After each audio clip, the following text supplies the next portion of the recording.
Hi, good evening, Malaysia, and good morning and good afternoon from all our well-wishers and fellow friends from all around the world. We are from IMDB, International Men's Day Malaysia, and today is going to be our first webinar for IMD Malaysia. And we have here Steve and Mr. Ali, who's going to officiate our first webinar for Malaysia. All right, let's welcome them, and thank you for joining us, and thank you for being in contribution for the Malaysia team. Thank you. Thank you very much, Marla. I hope you had a good weekend and a lovely Sunday. Okay, let's get started with today's webinar. And today's topic is going to be why men's are under pressure, and especially why men's in Malaysia are under pressure. So we're going to talk about this, and we have Steve on board and also Mr. Ali, who's going to discuss further. Let's get started with Steve first. All right.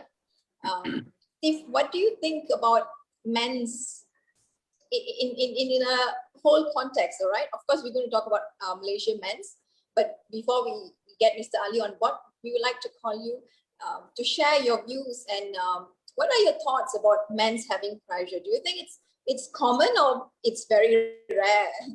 What's your input? No, I think it is. It's an endemic problem that men have, and it's stemmed from many years of cultural expectation, societal expectation. I think you go back. Men have traditionally always been the hunters, the farmers, the gatherers. Women were the nurturers and the family makers. And I think there are lots of bits of that legacy and that background that still exists. And I think there's almost a sort of subconscious thing now. Obviously, things have moved on quite a lot, and we have a lot more equality, and a lot of work has happened about getting women into the workplace, having women educated and so on. But I still think that we do have a massive issue that men do feel as though they're under pressure. And, quite often that's under pressure to provide and, work in an environment, therefore, that's competitive, fast paced, sometimes quite aggressive. And, as I sort of not go around the world at the moment, but as I've been around different places, you see that in different ways in different places. And I think there is a lot of pressure on guys at the moment. Yeah. Okay. Yeah, I do agree with you as well. Whether it's male or female, we are still human beings, and we have a lot of things that we have to go through in life. From childhood to teenage life to adulthood, and then parenting. I'm pretty sure pressure is something that you would face in reality in life. Doesn't matter in the gender context, yeah. And it's just that how are you going to face it, and what's your approach towards it, and how you're going to move forward with it. That's the whole idea. Yeah. Okay, Steve, you are the founder of Men Able. Yes. Yeah. Men Able. All right. Okay. So, what actually inspired you to form this? What was your intuition, or what actually came to your mind that got you inspired to get started with Men Able? Well, I had my own issues come to the fore this time last year, actually, and that took me down a fairly dark place and opened up for me, lots and lots of issues, which I won't share all of it, obviously, but there's, lots of things that went on in the background, still going on to some degree now.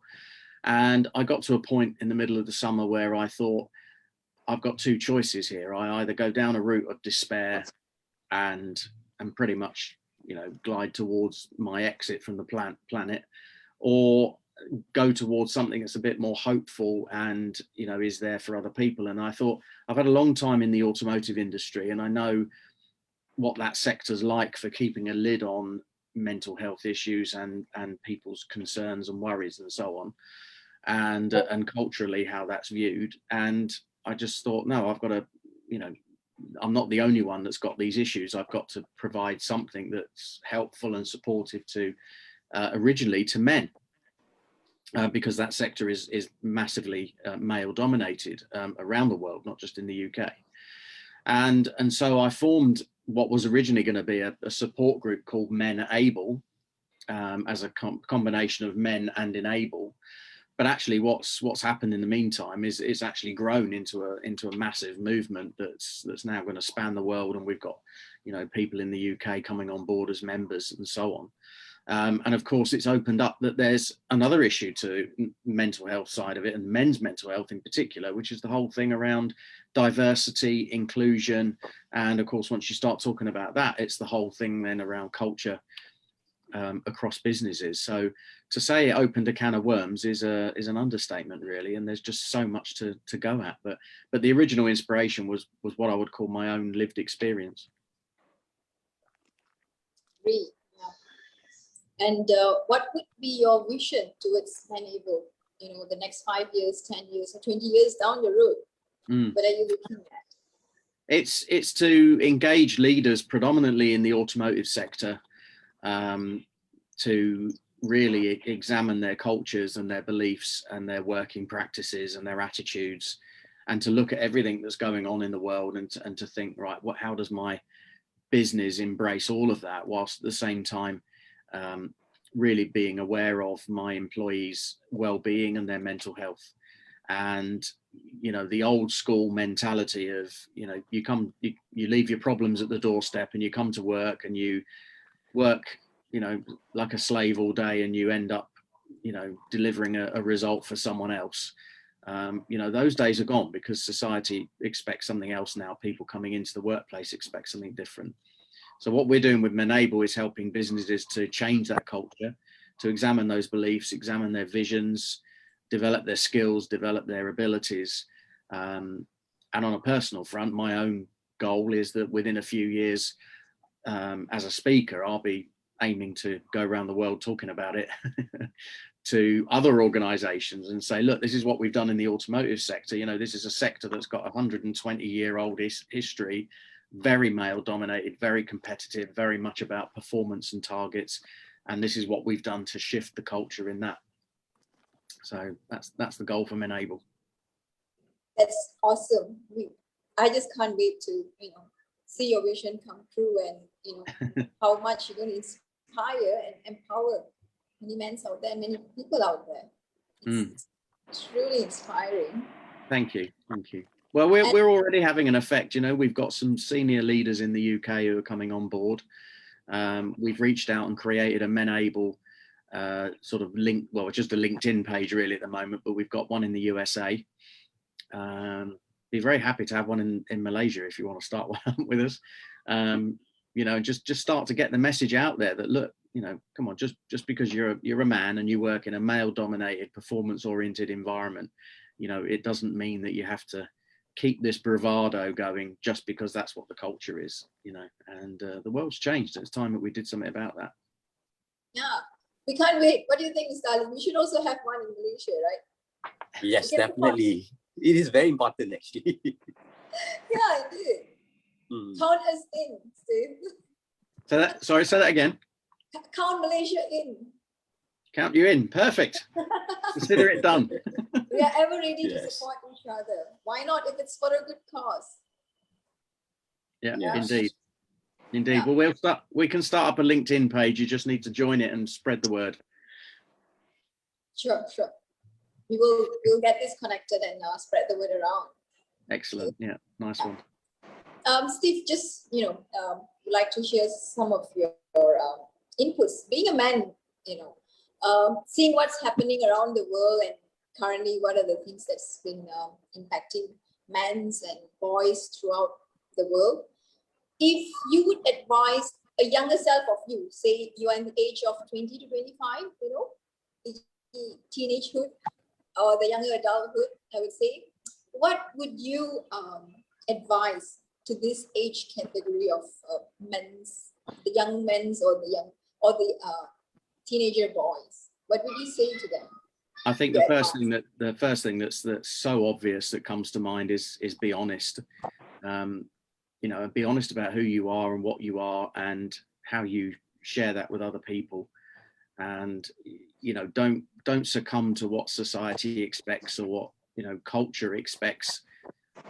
If you are who you are, and be prepared to be honest and share that with with the people around you, but clearly do that in a way that's safe, and make sure that you can trust where you're delivering that message to. But yeah, just live an honest and authentic life. I think I've been on the planet a little while, and I think that the word authentic has only really become properly sort of used in recent years. And I think that's the key thing that I would say, if I went back 20 to when I was 20, 25, is to create some authenticity around being honest and who you are, and not being fearful of what other people think. I totally agree with you 101% on that. Just be you, be authentic, be truthful, be sincere, be honest. Yeah, absolutely. There's nothing wrong in that, right? Yeah. And that's what identifies you, the being. It's more about you, right? The being. Mm-hmm. When you work on your being, then the do and the have comes. Absolutely. And when your being it's authentic, it's truthful, it's sincere, you do attract those kind of people around you, and you do make the changes in the people that you meet. Coach a lot of managers. See, somehow everybody got to know this, and these people has established other countries. I think you might have to mute Fana Velu. Thana. Oh. Okay, now I have a next question to you, Steve. What would your advice be for men who are still holding themselves back, and they're not willing to open up, and they do have issues or concerns? Probably it could be ego, probably it could be prestige, or it's just that, putting down the face is not them. Yeah. So what would be your inputs or your advice to them to open up, to be vulnerable, to be open, to be honest? I think the key thing, the two things that come to mind is that for me, the opposite of ego is purpose. And it's about finding what your purpose actually is. And if you're unsure of what that is, if you don't know, if you can't think of it, and a purpose, having purpose is not, it's not global peace. One person on their own is not going to achieve this massive, great thing, but you can make significant inroads to it. So it's about identifying what your purpose actually is. And if you can't do that, if you're in a position where you're stuck sort of in ego, for me, the key thing there would be to get a group of trusted people around you, speak to them often, talk about things often, talk about your dreams and your visions and where you want to be and what you want.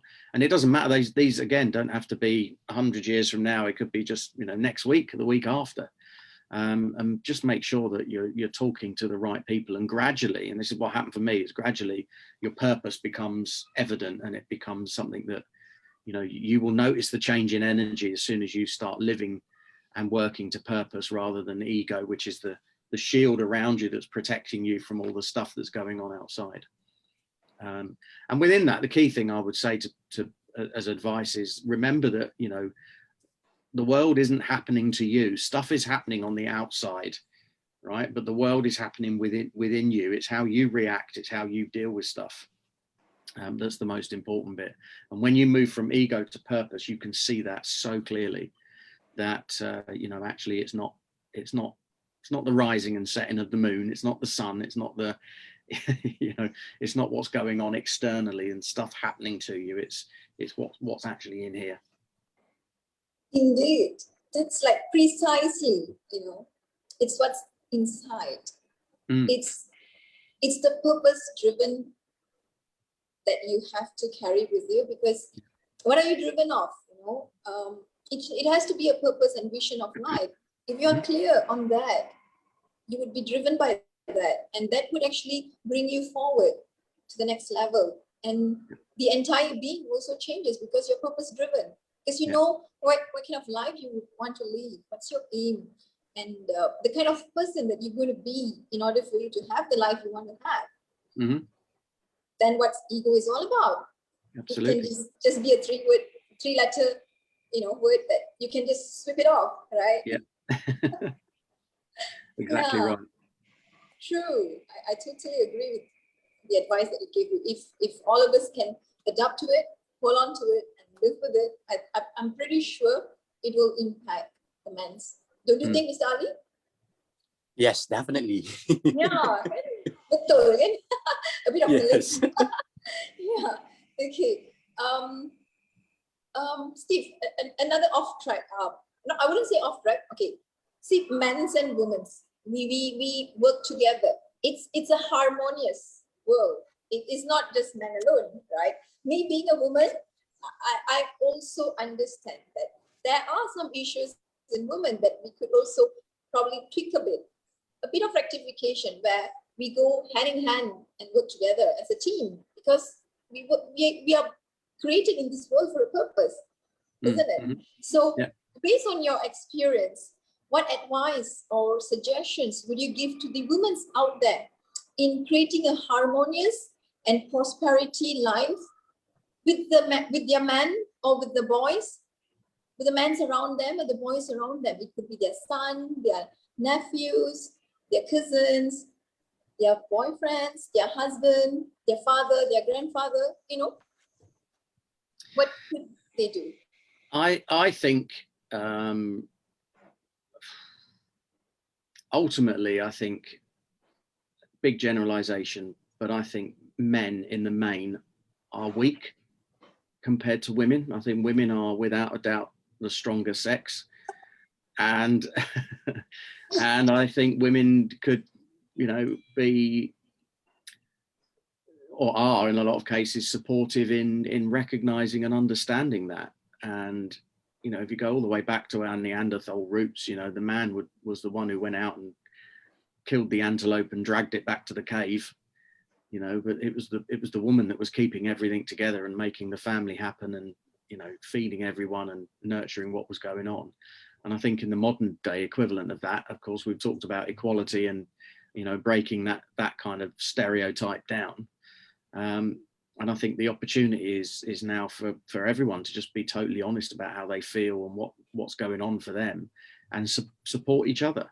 But recognizing that the man's starting point is coming from a position of naturally kind of, I think talk about myself really, but a naturally weak kind of character, going into a world where it's encouraged to be strong, to be competitive, to be aggressive, to be, boys don't cry, kind of thing. Just as a very silly example, if you think about two children running in a playground and they both fall over, if it's a little girl, typically it's, oh, come on, let's kiss it better and make sure that you're okay. Whereas typically if it's a little boy that falls over, we can be quite kind of, come on, stiff up a lip, don't cry, boys don't cry, just get on with it doesn't hurt, and that's that kind of stuff that starts at a very, very early age. And I think if we all just recognize that actually, yeah, there's a difference in the way that we're wired, and be prepared to support each other, I think, in that respect. Indeed, yeah. There's nothing wrong in men to be vulnerable, or to cry, or to open up. Probably physically they're built to be strong, built in a way that they need to achieve things. They have a lot of, I would say, responsibilities on their shoulder, but nevertheless, they do have their soft spot as well. Mm-hmm. And if they start to tweak it and open up, I believe that there'll be a lot of changes in them. Absolutely, and yeah. the kind of happiness they're going to create in themselves and the people around them. Yeah. Nimarla, can I interrupt? Of course. Okay. I am very interested when Steve did mention about those kind of behavior just now. Yes, in Malaysia, I think when I'm dealing with the domestic violence cases, during my days, violence is still a feature of many men life, which most of them still regarding it as a way of maintaining status, number one would be, and number two would be as the part of becoming man, which mean violence actually shapes young boys into men. That what our culture, regardless of races in Malaysia, is either Chinese, Indian, or Malay itself, we still believe in that particular stigma just now. Violence shapes young boys into men, which for me, for us, the social worker, we don't see that as logic. But in the society, in the norms itself, they still believe that a lot. And as Steve mentioned just now, admitting to emotional problems as a sign of weaknesses is actually a taboo for men in Malaysia.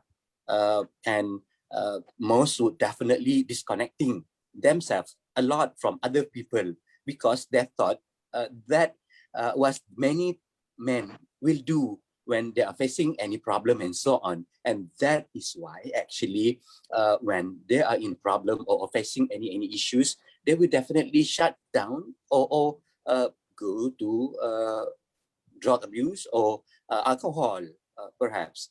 So that's why most men in Malaysia is definitely still having a big difficult to express their feeling and were reluctant to seek help when they are distressed. That's it from me from time being. Valid points, Ali. Steve, would you like to take it up from Ali's? Yeah, I think, no, absolutely. I think Ali is spot on. I think, for me, and I do see that there is, still an issue of this around the world.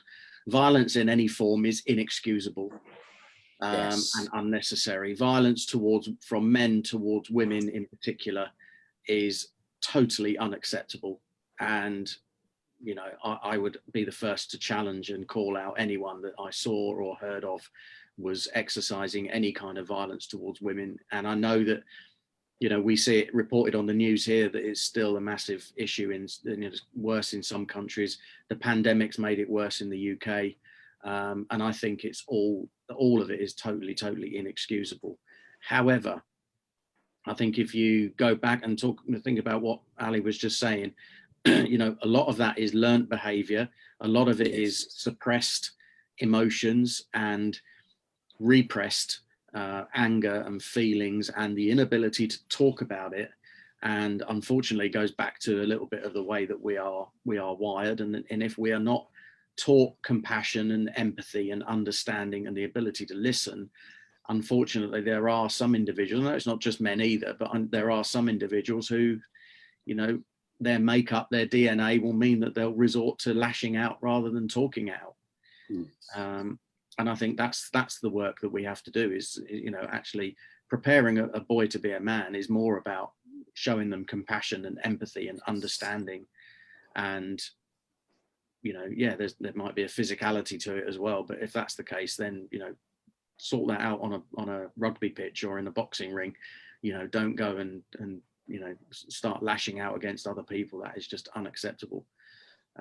But let's teach, boys in particular, compassion, empathy, understanding, and respect, from an early age. Yeah, totally agree with you, Steve and Ali. I don't think so. We have been created to be violent. Human beings were not created to be violent with each other. Probably animals do fight with each other, but I don't think so that we have been created in such a way or for such a purpose, right? So violence is not going to bring us anywhere. It's not a harmonious way to handle any challenges or any event or any situation. And it's just going to stress you further. And it's not going to be a win-win situation for both parties. You're just going to make the wound even deeper. And probably you make the damages even bigger. And another thought that I'm having is from both your sharing, what kind of, I would say, what kind of projection, or what are you showing to the next generation? What are you preparing in their mindset? How would they perceive you if, for example, if their parents are fighting and they're being violent with each other? What are you sending out the signal to your next generation? Is this the right way? What kind of mindset you're giving to them? Absolutely. I mean, I think, you know, everything we're talking about is learnt behavior. Because as you say, Namala, you know, we're not born like that. You know, we're not born to be naturally violent. We're born to protect ourselves. Of course, you know, there's a natural defense mechanisms wired into us, but it's not something that we're born to, you know, to do. So when we see that or hear it, you know, it's learnt behavior. We picked it up from somewhere. It probably from their parents, and their parents from their parents, so on and so forth. And what you are doing now, you're transferring it to the next generation. Yeah. And if this is not rectified, this is going to continue as well. And that's the purpose why we are here, to make the change. Yes. Thank you, Steve and Ali. Just truly an amazing inputs, and what you have shared is precisely that's what is happening, right? Steve, I would like to ask you, what are the challenges or three main challenges men's in the UK are facing, and how you think they should be rectifying it, or what should be the way forward to solve those challenges that they are facing there, through your experience and through what you have observed so far? Share with us. Wow, I think the challenges are numerous. I think probably the biggest challenge for me at the moment is sort of the level of uncertainty and the fear that creates. You know, with obviously what's happened with the pandemic, a lot of businesses have been decimated and people's lives have been thrown up in the air, and people don't know where that's going to take them. So there's a lot of uncertainty around that. I think we also have an issue around education and around the way that we're educating young men in particular, around what the future is. Now in the UK, for example, we've had a move towards, you know, everyone needs to be university educated to get the best possible job, to get the most possible income and have the brightest possible future. The reality is not everyone's going to be wired that way, and not everyone wants to go to university. Not everyone wants to get that kind of education, you know, and yet what we're kind of encouraged to believe is that unless you follow that straight line, then you're weird in some way because you sit either side of it, you know. So I think that's a bit of a challenge as well, and that stops a lot of people from actually being who they really are. And then I think the final challenge of the three would be openness, you know. And I think if you do try and follow that sort of straight line and you get yourself into a situation where you can't be yourself, you're then in a situation where you can't actually be open, you know, because it's not encouraged, and you know that those suppressed feelings are there stopping you from actually being who you actually are and being properly honest. Thank you for sharing. Ali, from whatever Steve has shared, do you think it relates and resonates with men's in Malaysia? Since today's topic, we are talking about why men's are under pressure in Malaysia. So Ali, I would like to throw this question back to you. What are the three main challenges men's in Malaysia are facing, and how you think this should be tackled, or how could they rectify it? What are the tools you would suggest to them? All right. Actually, this particular issue, why men are under pressure, is actually such a global issue. It happened all around the world, actually. And in Malaysia itself, we still live in words by man box. I would say that man's box, B-O-X, because the pressure would definitely, number one would be men must act tough. Number two, hide their weakness. And number three, look good. 1, 2, 3. This can actually damaging the major damaging effects on their health and also the well-being itself. As being mentioned by Steve just now, it will definitely related and through learning experience, and as well as in the relationship in the family itself, men with women and men with children. And furthermore, in Malaysia itself, which we know representing diverse background in terms of ethnicity, races, religions, and classes, definitely the influences of family, peers, friends, teachers, media, and so on are actually encouraging to conform these certain of models in the masculinity of men. And the pressure is actually everywhere, and the society still keep on mentioning that man is man and woman is woman, and the gender sensitization. Our society really need to learn what gender really means, so that we know to certain traits in the gender itself. It is actually okay to chat. And then many still thinking about the traditional ideas about role genders itself when they saw men as the breadwinners or protectors, and on the other hand, women as the carers.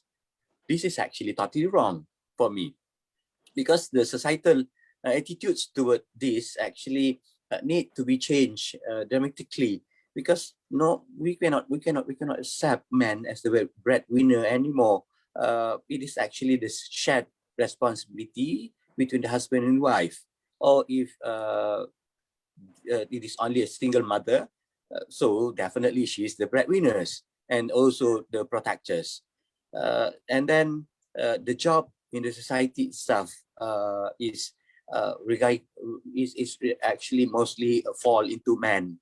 To certain types of job in Malaysia, it is still such a taboo for a woman to join, and also it is a must for a man. For example, in the to become the pilot or involved in the military and so on.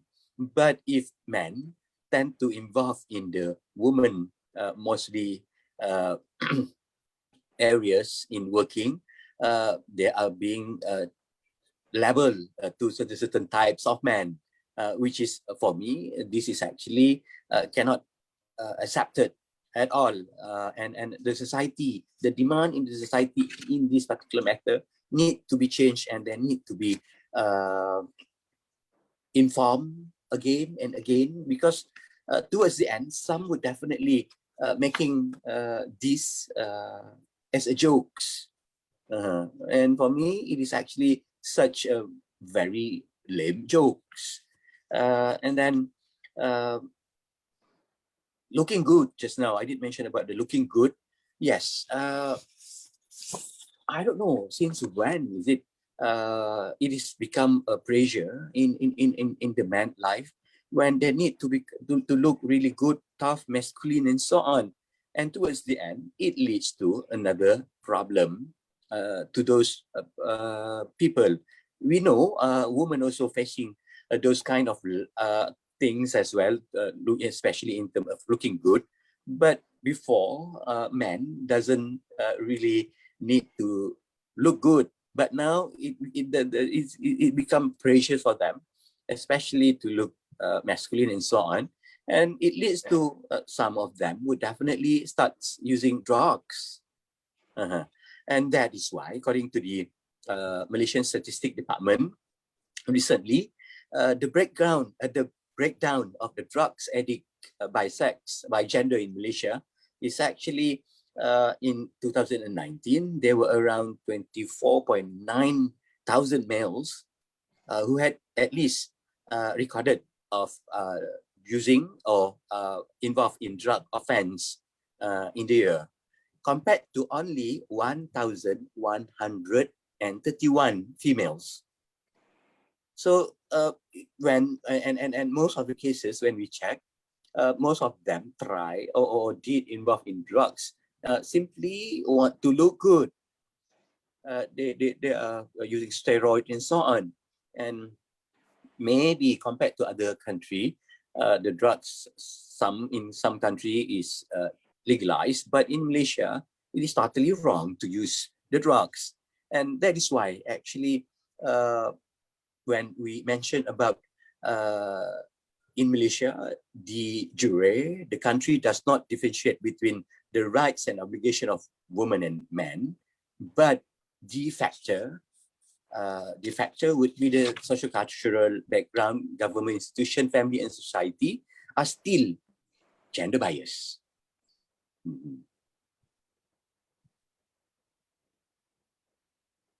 Yeah, I agree with you, Ali. Being in Malaysia, I've seen things, have witnessed gender bias is still there. But if at all of us can come to a conclusion that gender is created by the creator for a purpose, Yes.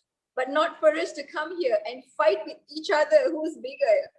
Women are bigger or men are bigger. No, we are not here for that purpose, right? Mm-hmm. So we don't have to fight with each other. We just have to find how can we work together, make this world a harmonious world, a place that we can live peacefully, not just for us, for the next generation as well, right? Yes. Yeah, and looking good, like what Ali said. What do you think, Steve? Are men generally wanting to look good and putting down their faces is a no-no for them? What do you think, Steve? Yeah, I think there is a history and a legacy of being competitive, and I know we're talking to Malaysia tonight, but I think this is a big issue in the West. There is a massive issue around competitiveness and about sort of what car you drive, what house you live in, what clothes you wear, the whole branded clothing and all of that, and it's probably been less so during the pandemic. I think people are less bothered about that now and starting to realize how kind of shallow that actually is. But I think, and I think what you just said, Namala, about fighting with each other. One of the biggest issues that comes out of what Ali was saying for me is that actually probably one of the biggest fights that men have is with themselves. It's with their own thoughts and their own emotions and their own feelings. It's not about fighting other people and back to the point about violence and stuff. That's where it gets projected. Is when they're having their own battle with themselves. And I think that thing about looking good, it's that sort of cultural, societal expectations that's feeding that natural competitiveness. That I just think it is. I can see it starting to change, but as an example, a silly example, there are many workplaces where you have to wear a tie, and I've got a wardrobe full of ties, and I haven't worn one for probably 4 years. Because I think why? Who says I've got to wear a tie? Who says I've got to go to a particular event wearing a tie? Who said? It's that kind of thing. It's that kind of fitting in, being the same as everyone else, going down that long, narrow line that I was talking about. And I think, along comes those pressures of, I've got to look good. I've got to look smart. I've got to look, I've got to build myself up. I've got to look better than the person next to me. Being competitive. And I do think as well, there's another issue that comes with that. And that this is true in the automotive sector in particular, is that a lot of men have found themselves in management positions because we promote for confidence. We don't promote competence. Yes. Indeed. Yeah. And that's where the pressure then comes to look better, be fitter, be stronger, because actually that's going to project my confidence and it's going to get me, further up the ladder or whatever it might be. Yes. And if they fail to achieve that, they fail to look good, they fail to accomplish, they fail to do what is required in a in a company, in a home, or whatever, the standard requirement, if they fail to accomplish that, that's where the pressure comes in. And when they are not able to handle it, that's where they look for other resources, like what Ali said, drugs, or any other alternative resources, which actually damages them instead of helping them to handle the pressure. But Absolutely we don't right. have to compete with each other. We don't have to live in a world full of competition to look good for others. That's not the purpose of life. Don't you think so? Yeah, absolutely. Well, that's ego again, isn't it? You know, that's what the ego does. You know, it builds this wall around you. Yes. Of making you, you know, yeah, it is, and it's making you, you know, your competition with others, and it's, you know, perhaps back to Neanderthal days, it was whoever could run the fastest and throw the furthest spear was going to be the one that got the deer. But the modern version of that is the clothes, the you know, the body, the car, the house, you know, whatever it might be, the bank balance. You know, and in a corporate world, we kind of clamber over each other to be better than that person next to us. And, you know, as you say, it's only when you then drop the ego and start thinking about purpose that you actually start living a life that's more joyful and more abundant. Indeed. Yes. Ali, I would like to take this next question to you. No, before you ask me next question, I want to add another point, which I think it is towards the end related to the looking good of a man just now, man and marriage, because it become another pandemic in Malaysia as well. The so-called twilight bachelor dilemma is this is actually in according to the population census report, Department of Statistics Malaysia, there are more than 5.56 million unmarried men and women aged 30 and above nationwide. In fact, if we refer back to the 10 years ago, which is 2010, the statistic is 4.8 million, and compared to the number of the single men, which is only 739,000 10 years ago. Now, the number is become very high. So this is actually shows to us that there must be something trigger why so sudden in a decade only, men suddenly become afraid of getting married. Because it shows from the statistic itself. Why do you think the statistic is changing? Showing a huge difference, Ali. What could have triggered this to happen? Why do you think men are scared to get married? Men nowadays. Yeah, all right. Maybe number one would be because of the scared of having the commitment, number one. And number two would definitely they think that they are not ready because financially they are not capable because the demand is there nowadays. And then number three would definitely prioritize the career advancement because they want to earn more first than to have or to settle down with their partners and so on. So I think those three, financial, suitable candidates, and prioritize career advancement would be definitely the reason why most of them becoming afraid of a commitment. Yes, Steve want to say something. I'll just throw something else in there as well, and forgive me, I know this probably is going to be really controversial. Do you have same-sex marriage in Malaysia yet or not?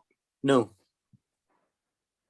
I would throw that into the mix as well as to why some of those men are not married. I have to agree with you. An interesting topic. Probably we can have this in our following webinars. I would take this up. Yeah, a good suggestion, Steve. Yes. Ali, just to add a bit from whatever you have shared earlier, the three main reasons why men are not prepared or going into marriage. Do you think men might feel pressured to be in marriage? I'm just throwing this question. Well, I think I have to agree with you on that because when and nowadays the fertility of men and now after the marriage, and then when they got married at a late age, then now we are facing the fertility rate of the Malaysian population dropping to the lowest level in this history, which is 1.8 babies compared to 4.9 babies in 1971. And then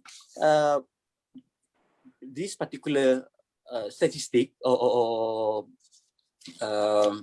statement is actually from the Director General of National Population and Family Development, by saying that the reason of these particular things is actually due to most of our Malaysian, when they're stressed, especially men just now, they don't really share what they are feeling and so on.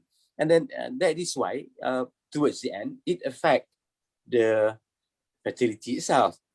And then definitely it actually towards the end, the population itself becoming decreased.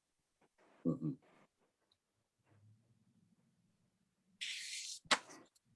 Totally agree with you, Ali. That's what in reality that's happening in Malaysia here. And the numbers are quite scary, right? Yes. What's going to happen 10 years, 15 years, 20 years down the road if this is not addressed and if this is not looked into? Probably I would say 60 to 70% of men wouldn't want to get married, would rather stay single. Uh-huh. And according to Steve just now, the same marriage issues, that would be, well, to talk about that in Malaysia itself, it is such a taboo. And most would definitely feel reluctant to share or to have a discussion or listen to that particular discussion. And most would definitely make jokes on that. So yes, we need to discuss and we need to perhaps have a special topic regarding that particular things to Malaysia itself.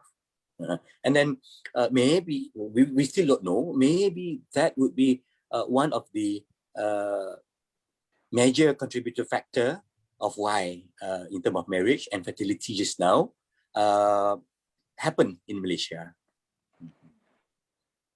Probably this could be a topic that we could have in our future webinars about fertility, marriage, and this is something good that we should address as well, and it could help rectify many problems that's been faced by many couples out there. It could be in Malaysia or even worldwide. Yeah. What we're in. You see, this is interesting for me, because what this goes back to is what I was saying earlier about this kind of straight line. And even now in this conversation, there's a kind of expectation that, you go, the direction you go is you get married, you have kids. And, I know that this is sort of a gradual changing process around the world, but I think where we're getting to, certainly in the UK and many other parts of the West, is that acceptance that actually, why? Who says? Doesn't have to be that way. You don't have to, man does not have to find woman, get married and have children. It does not have to happen like that, and that's, it did. And it's not that long since, and there's still lots of people in the UK who would say, well, no, yeah, it does. That's exactly how it should be. But, my own personal view is why? And actually what it sounds like, if you've got this sort of reducing number in Malaysia of men who are, getting married and leaving it longer, is that perhaps they're actually a little bit more in touch with who they really are, and if they were given the opportunity, might actually say, I don't want to fit into what society wants me to do. I don't want to go down this route of just, you know, doing that whole get married and have kids thing. Why? There's already too many people on the planet as it is. Yes. Is it that, or is it the fear that they have in them? Is it the responsibility that they don't want to carry in them? Or is it the pressure that they think that they will not be able to handle? And that's why they are like keeping away or hiding away? I think it could be all of that, but I mean, if they are, Yes. it could be it's a mix of all of that. But if they are gay, and they, you know, they know in their own mind that they live in a country where that's not legal to get into a same-sex partnership, then, you know, why are you going to go down the route of getting into a traditional marriage and partnership if you know that's not who you actually are? Agree. Yeah. Yes. In Malaysia, same-sex couples or even marriage, I would say they are. It's just that it's not legal. It's not. Ali, correct me. It's not legal, Yes. right? It's not Yeah, approved correct, by our Nimana. government here. And in fact, it is happening. Yes, in fact, if the couple found having sex and so on, it is actually can be imprisonment in Malaysia. And the same in a lot of countries. Yeah. Mhm. Probably that's an issue that we should speak about in detail in our future webinars. I would say this is something we can actually speak about, share about, that people out there who's having the same, you know, challenge, they can also resonate with what's happening and what to do next. Yes. Well, the same issue wasn't that long ago that we had the same here in the UK.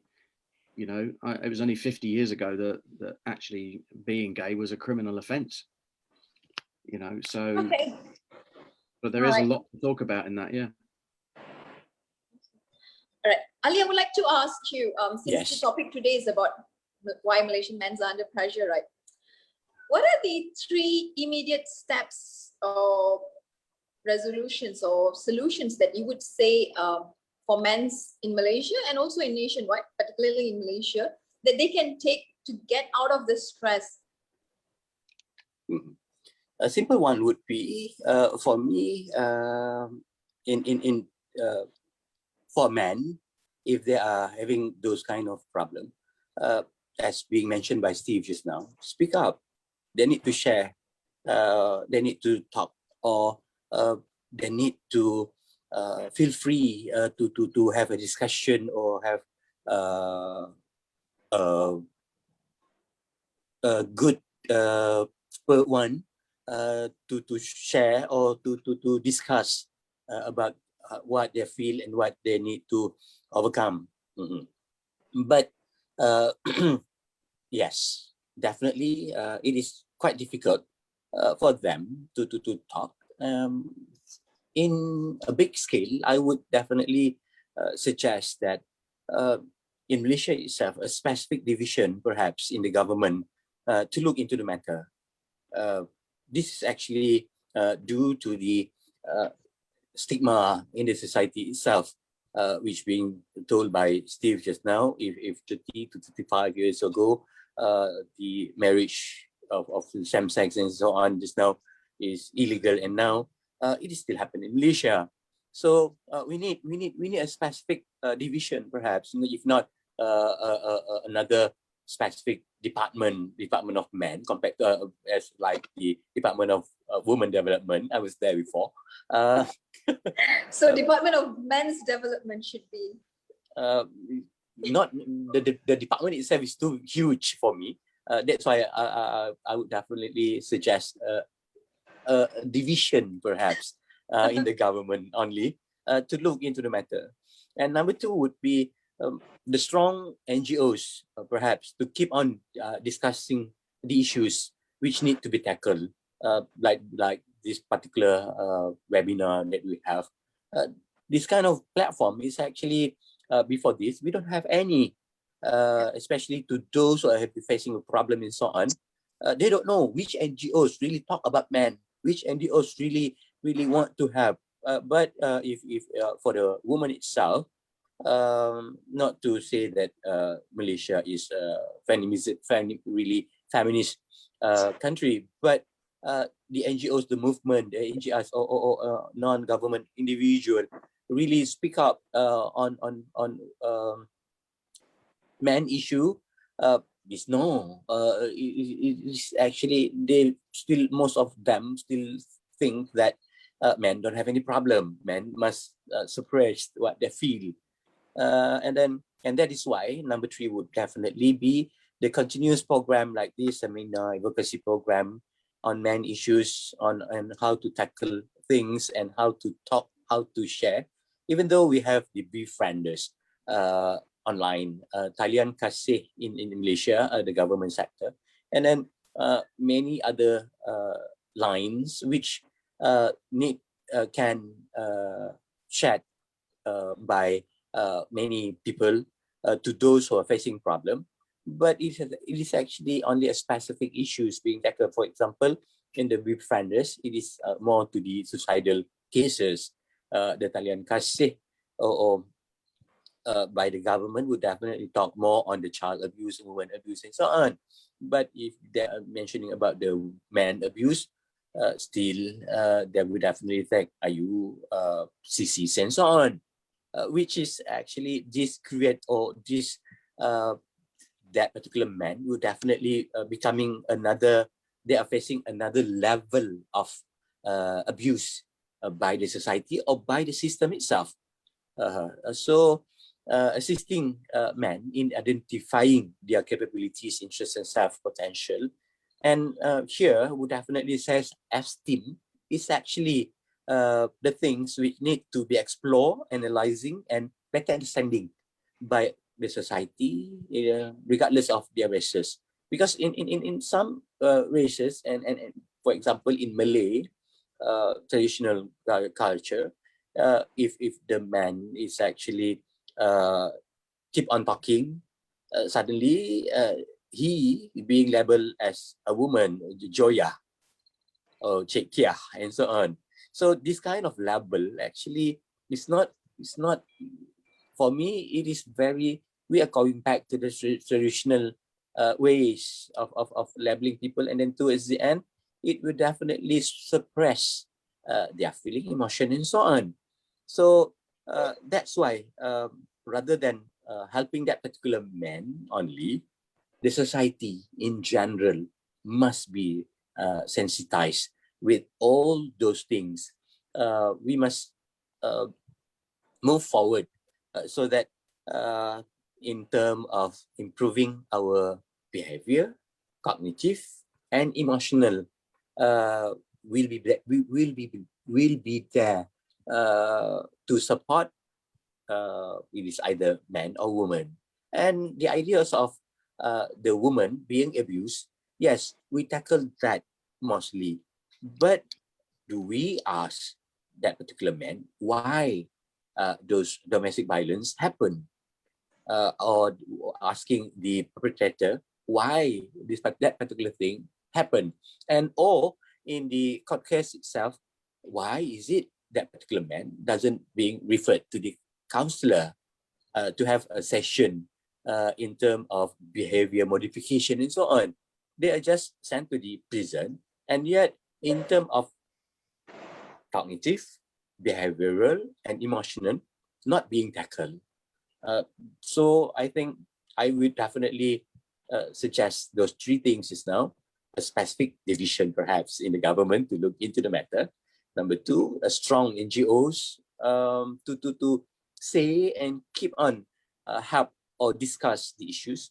And number 3, this kind of discussion, this kind of seminar advocacy program is very important to make sure the society sensitized with the idea of men are under pressure in Malaysia. Thank you so much, Ali. That was indeed what is needed, what is truly needed here, and I would really agree with you. And that would bring a huge impact in men's in Malaysia. And I'm pretty sure if this is going to create good results, and this can be applied in anywhere around the world. Yeah. Yes. this is something I think we should lobby for, a platform, a specific division for men to actually to voice out, or for them to come forward, or a welfare government that can take care of them, their well-being. It could be domestic violence, it could be people who are into depression, and they would opt to suicidal. And how could we avoid all this? Like, we have befriender, but probably if we have a designated line for men to speak up, to share their thoughts, their feelings, and if there's somebody to guide them, that would make a huge difference. Probably we could even save lives. Yes. Because they can't handle the pressure. They don't know where to go to, what to do. That's what resonates to the results, that they go to suicide, or to go to drugs, or being violent. Yes. And mocking them for what they choose to be, it's also wrong. The society has to probably start to look at it at a different angle. They have feelings, they have their rights, how they want to live the life. And we as a male or female, we just have to respect them. It's their life, it's their decision, how they would want to live, whether they want to have relationship with the same gender. It's their rights, right? Yes. Ali, yeah. Being a retiree and experienced working in many important roles in your career, under the welfare department, or under the social service that you have done so far, what is the one or two things that you wished you knew it earlier, so that you could have handled it in a different manner, and it could have actually given you a different results that you didn't thought about? Now that you have the experience, you have the knowledge, you have the exposure, what would be the one or two things that you would like to share with us and with the public out there? All right. Thank you for that particular question. Actually, if based on our discussion and based from my research, when I was being invited to be in this particular webinar, number one would be the social stigma of the society itself need to be changed. And on that, actually, before this, when I was with the women development, we talk about women mainly in Malaysia. We try to promote so many things on that. So there are lists of programs or module which actually need to be involved with men itself. For example, literacy in legal seminar, which in the module itself emphasizing on the civil and Sharia marriage life aspect, which need to be go deeper in men's life and also in the society itself. And then the anti-crime program, we talk mainly about women who are being abused in the domestic violence, sexual harassment, rape, molesting, drug, cyberbullying, human trafficking, and migrant smuggling aspect. But in certain case, actually, the human trafficking involves lots of men who are being human trafficking in Malaysia itself. For example, those are being offered, or when in their original country, like the Vietnams, Philippines, and so on, they are being offered to work in the hotel as the chef or cook or waiter. But when they came to Malaysia, they are being sent to the plantation area, which totally for us, for me, totally wrong. And it is actually such lame tactics being used. So there's no specific place in order to tackle that kind of, or to save those who are being human trafficking if the victims happen to be men.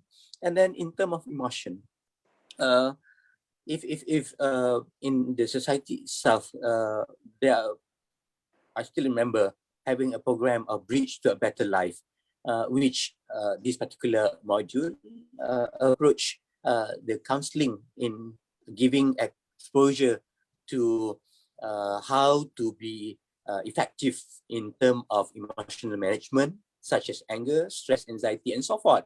But for men, there is no specific program in terms of anger management till today, actually in Malaysia. So that's why the domestic violence, the stress is still there because we are not tackling that. And then guidance or motivation or psychological strength in the program or approaches is actually need to ensure so that we can instill those positive thinking in men itself. And then the stop violence campaign is actually need to be changed in Malaysia. We just stop violence against women. Actually, it should go stop violence against men as well. Or we just simply put it as stop violence campaign so that it will represent or the services is actually for all, not only to specific. That's why when if we go back to my earlier statement, the bias, and you also agree with me just now, the bias is still there. So we need to change that, and we need to really focus on working together, hand in hand, regardless of sex just now.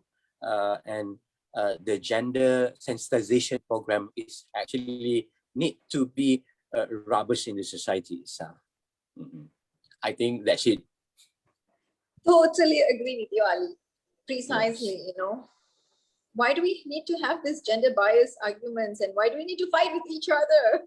Yes. You know, if we come back to what Steve shared earlier, if we are clear on the purpose of our life, why we are here for, things would change.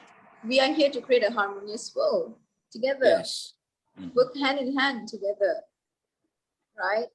Okay, before I wrap up and before we go to the Q&A, I would like to ask a question that I'm just pondering. Okay, do you think upbringing plays an important role in men's and boys in Malaysia or even in worldwide on how they could handle challenges and how they could cope up with pressures or situations that they're facing, which could make them to handle it in a different perspective, in a different manner? Do you think upbringing plays a role in their decision making in handling situation or challenges? What would you think, Steve? Well, the short answer to that is yes, 100%. I think it's, you know, if I think about my own experience, you know, the lid was kept on all of my issues purely because I was brought up in an environment where you didn't talk about it. If you did talk about it, you'd be judged, you'd be ridiculed, you'd be maybe punished. And so you know, I grew up in an environment that was, no, that's, you know, that's just the way it is. And so you know, you keep things to yourself. My parents were actually quite violent towards each other. It was equal. It wasn't all one way. And I could easily have thought, yeah, that's the way to go. But actually, I went the opposite and thought, no, you know, it's not. That's not acceptable to be like that. And so that's personally never been something that's sort of on my mind. But I 100% believe that upbringing, education, you know, are a key part of it. There's a slogan going around in the UK at the moment, which is around about, you know, addressing the issue of women feeling unsafe. And the slogan is, "Don't protect your daughters, educate your sons." Oh, good. That's powerful. Yes. Yeah, spot on. Absolutely spot on.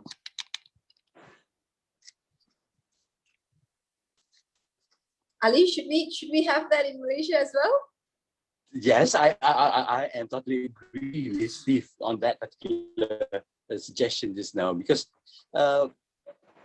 it is actually we need to show and to teach them especially the boys just now, so that they are becoming knowledgeable in that particular area, so that towards the end they know their role, and also at the same time they will capable of understanding the gender itself, and that is what actually gender are about.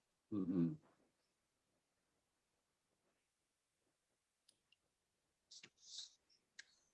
All right. Ali, based on your experience since you were in the welfare department, I just couldn't stop asking you this question. All I right. still want to ask. Okay, since you were in All the right, no women's problem. welfare department, I'm pretty sure you have seen and experienced many women out there. Do you think they do understand men's, or they are still in the fighting mode that, you know, you should listen to me? Or do you think they do still look at men's in a positive manner, or they still not getting men's, they still don't understand the challenges men's are facing, the pressure they have, and they are also playing the role of giving pressure to men's? Okay, it's a very good question actually. Yes, number one would definitely, as I told earlier, many women is being forced to believe that men are the breadwinners, men are their protectors, which is, yes, this is actually totally wrong. And then at the same time, the women feel that they are the carriers. They are the one who will or must cook. They are the one who must do the house chores and so on. But actually, if we go back to the religion itself, for example, in Islam, uh, the job of cook or prepare the food and so on, it is actually the man's job in the religion itself. So if they cannot provide that, they serve or they give or they try to buy and so on for their wife. So this is actually shows that the societal attitudes has not changed in our society itself. And then at the same time, the in the eye of the social media, social services, and by the law itself, because 10 years ago, when the domestic violence cases happen, most of the police doesn't want to take that particular case. It is they will definitely simply mentioning that this is actually domestic happen.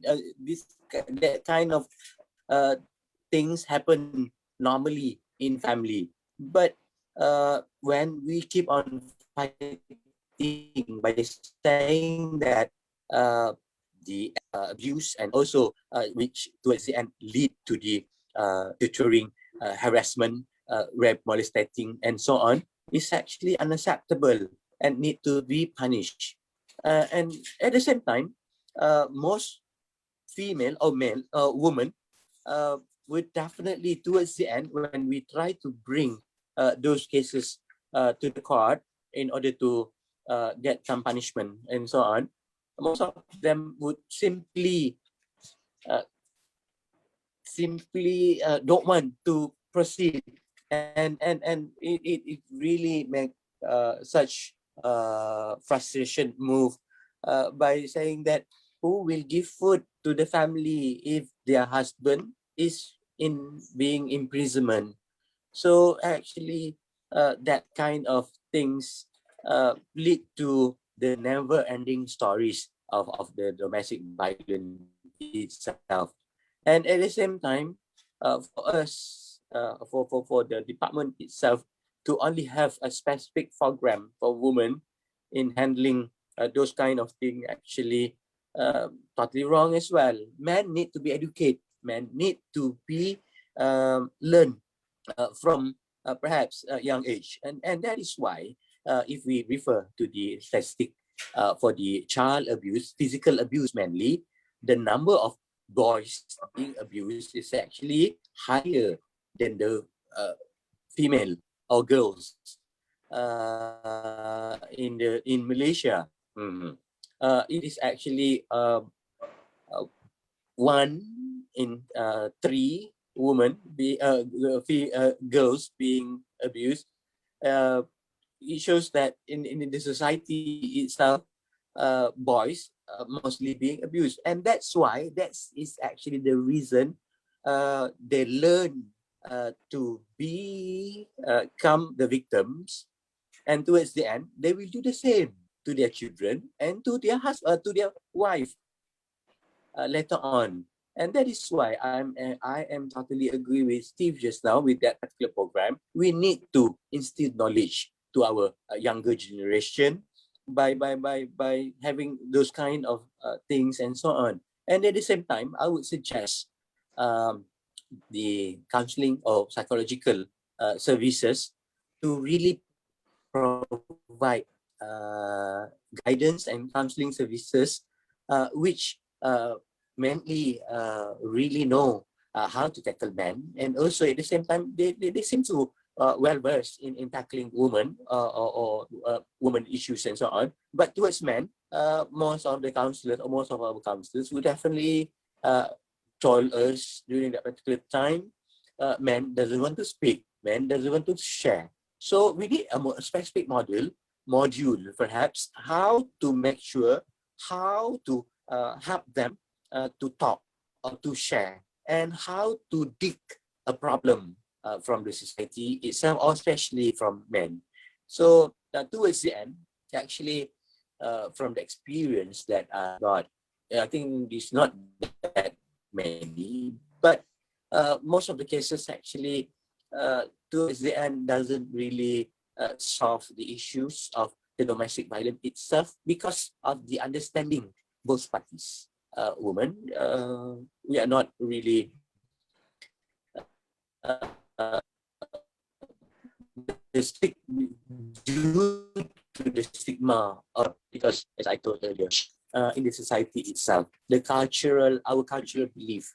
I still remember my granny used to mention that we men cannot be in the kitchen. Because we are not the one who cook. It is actually the girls or women job. But for me myself, I really love to cook so much, and it contradict. That's why I becoming the officer, because my original ambition would become a chef. But during my time, it is such a taboo for a man to cook. And then I think that kind of stigma in the society itself really need to change. And I have to agree with Steve just now. Yes, we need to teach the younger generation in order to make sure in our future. But most would definitely say that our young generation is actually the leader of tomorrow. I have to disagree with that. Because the younger generation are also the here and now. So now we need to protect them, we need to educate them, so that in the future, we as the elders will be served properly, and we know the society itself, everybody seems to live, as you told us just now, harmonious. That particular word is actually really good and ideal to the society itself. I think I talked so much. Sorry. No worries, Ali. You have shared a lot of important points from there. From your experience, I could truly relate to what you have shared. That's pretty much what's happening here in Malaysia, and there's a lot of areas for us to look into. And I'm pretty sure it can be done. It's not Yes. We just have to work together, hand in hand, right? All right. Before we end this session, before we wrap up, I would actually ask you to share with us one or two tips or tools that you would like to share with the men in Malaysia. How could they handle their pressure, the stress? It doesn't matter where they are having it. It could be in their office through their career, or it could be at home through the parents, or it could be at home through the wife, children, or anywhere with their friends. What would be the one or two tools that you would like to share with them that has happened and is workable and is proven? that you would like to get them to utilize and move forward with their life? Steve and Alia would like to hear from both of you. Yeah, I think absolutely the key thing for me is to share it and talk, and you know, don't hold back. If you've got stuff going on, if you've got concerns, you know, find someone that you can trust in and confide in and share it with them. And the other thing I would say is I do use a 5-step process, which I'll share with you at some other point. But the second part of that is to acknowledge the situation that you're in, because one of the things, I'm a big one for being optimistic, but the downside of being optimistic is that you can create a kind of false hope that everything's going to change. And it is about being optimistic, but at the same time being realistic. So having optimism that things will be better in the future, but actually be realistic that actually, you know, if you're sweeping the streets now, then that's what you're doing. You know, that's the realism of where you are, but have the optimism that that's taking you towards something that might be better or bigger for you. Indeed. Yes. Thank you, Steve. Ali? All right. Again, I'm totally agree with Steve. And also for men out there, I would really beg you guys in Malaysia to share. Number one, share whatever problem that you have.